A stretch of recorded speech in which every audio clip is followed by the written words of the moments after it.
बुजुर्ग कहा करते थे कि अगर जंग सीखनी हो तो दुनिया चीन से सीखे। और हमें तो शर्म से डूब मरना चाहिए कि हमारे इतने करीबी दोस्त चीन से हम आज तक कुछ नहीं सीख सके। आज चीन ने गरूर और तकब्बुर से भरे मोदी को घुटनों लाकर खड़ा कर दिया है।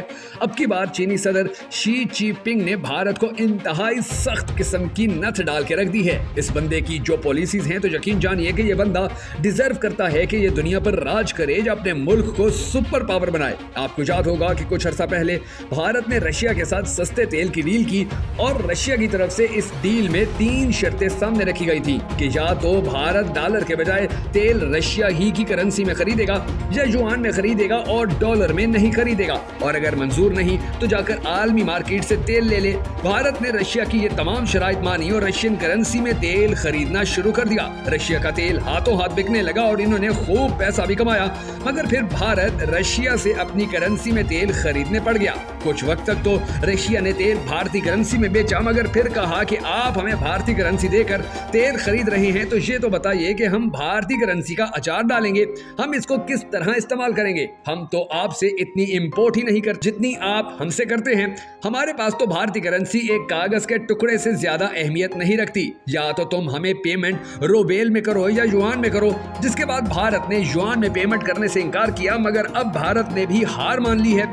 मोदी ने रशिया से माफी भी मांगी है और अब वो जो तेल रशिया से खरीद रहा है तो उसकी पेमेंट युआन में कर रहा है। असल में शी चिनपिंग ने रशिया को कहा कि इंडिया को कहो कि पेमेंट युआन में करे, क्योंकि रशिया वो युआन चीन को देगा और इसके बदले सामान खरीदेगा या ट्रेड मुआहदे करेगा, और इस तरह चीन को फायदा ही फायदा है। चीन अब अपने सारे ट्रेडर्स और इंपोर्टर्स को कह रहा है कि आपने अब सारा सामान रूस को ही देना है, और वो भी सिर्फ युआन करेंसी में। अब भारत ने इस फैसले के बाद चीन के आगे घुटने टेक दिए हैं कि जो दिन रात चीन को धमकियां लगाता था कि हम ये कर देंगे, हम वो कर देंगे। अब अमेरिका को गुस्सा इस बात पर है कि डॉलर में तो आलमी ट्रेड हो ही नहीं रही। सारी दुनिया आहिस्ता आहिस्ता युआन के जरिए ट्रेड करना शुरू हो चुकी है, और इन सारे मामलात में पाकिस्तान को क्या मिला? हमने रूस से तेल खरीदा और इसकी पेमेंट युआन में की। हमारे पास तेल का पहला कंटेनर आया, उससे हमें कोई फायदा नहीं मिला, यानी तेल की कीमत कम नहीं हुई। फिर दूसरा कंटेनर आया तो बजाय तेल सस्ता होने के 7 रुपए डीजल मजीद महंगा हो गया। और अब सूरत हाल ये है कि पाकिस्तान की आवाम सोशल मीडिया पर हुकूमत से दरख्वास्त कर रही है कि खुदारा तीसरा जहाज मत मंगवाइएगा, क्योंकि इसका हमें फायदा होने के बजाय नुकसान हो रहा है। लेकिन पाकिस्तानी ये बात जहन में डाल लें कि पाकिस्तान में पेट्रोल की कीमत अभी मजीद 50 रुपए बढ़नी है, चाहे तेल का जहाज आए या ना आए, क्योंकि IMF से इन्होंने इसी बात पर डील की है कि हम अपने मुल्क में पेट्रोल, गैस और बिजली के रेट डबल करेंगे। अब आप सोचें कि इंडिया को 40% सस्ता तेल मिल रहा है तो हमें क्यों नहीं मिल रहा? इसकी सबसे बड़ी वजह यह है कि हम इस काबिल ही नहीं कि हमें इतना सस्ता तेल दिया जाए। हमारे पास रिफाइनरी है, ना ही हमारे पास जदीद सिस्टम और ना ही किसी किस्म का कोई अच्छा मौका। मगर आप भारत को देखिए कि जिसका वजीर आजम मोदी कहता है कि मेरा दुनिया का सबसे नंबर 1 दुश्मन पाकिस्तान नहीं चीन है, वही मोदी चीनी करेंसी में रशिया से तेल खरीद रहा है। अब आप सोचें कि अगर भारत पाकिस्तान को अपना दुश्मन नंबर 1 कहता, वो कहता कि चीन नंबर 2 दुश्मन है, और अगर वो पाकिस्तान की करेंसी में किसी मुल्क से तेल खरीदता तो हमारी करेंसी कहां पहुंच जाती। अब मोदी से सारी दुनिया पूछ रही है कि तुम तो चीन को दुश्मन कहते हो तो अब उसी की करेंसी क्यों मजबूत कर रहे हो? तो वो जवाब देता है कि चीन के साथ मेरे अस्करी ताल्लुकात खराब हैं, ना कि तजारती ताल्लुकात। यानी इसने अपनी आवाम के फायदे के लिए अपने दुश्मन नंबर 1 की करेंसी को भी इस्तेमाल करने से इनकार नहीं किया।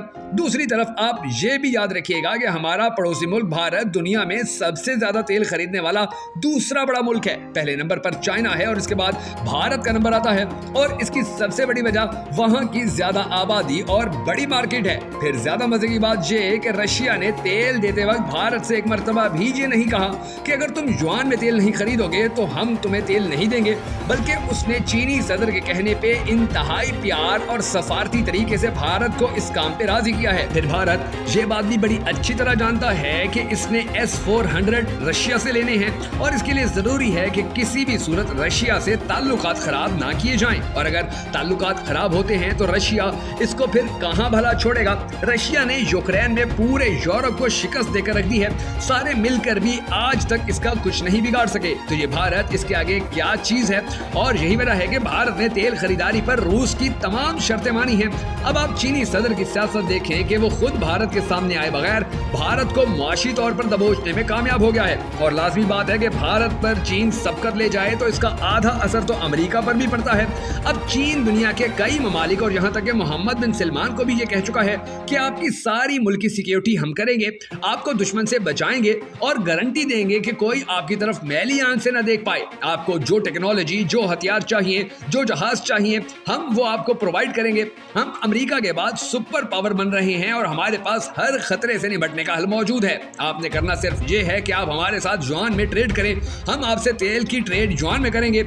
आप वही युआन हमें देकर हमसे कुछ भी खरीद सकते हैं। और सिर्फ सऊदीया ही नहीं बल्कि कतर, बहरीन, यूएई, बाकी अरब रियासतें, यहाँ तक कि ईरान, वो भी अब चीन से युआन में ट्रेड करने पर राजी हो चुके हैं। अब सवाल ये है कि आखिर ये सारे मुल्क युआन में ट्रेड क्यों कर रहे हैं। सोचिए, अगर कोई आपको डॉलर दे तो आप फौरी ले लेंगे, और अगर कोई आपको एक नई करेंसी मुफ्त भी पकड़ाए तो आप एक बार तो जरूर सोचेंगे कि ना जाने इस करेंसी ने कब चालू होना और कब इसका फायदा मिलना है। अब ये जो सूरत हाल बनी है, इसमें मोदी चीन के खिलाफ सर नहीं उठा सकता और यही वजह है कि अब अमेरिका भारत से भी नाराज होता नजर आता है। अब इस वक्त आप देखें कि फ्रांस में मैक्रोन के खिलाफ अमेरिका क्यों खड़ा है।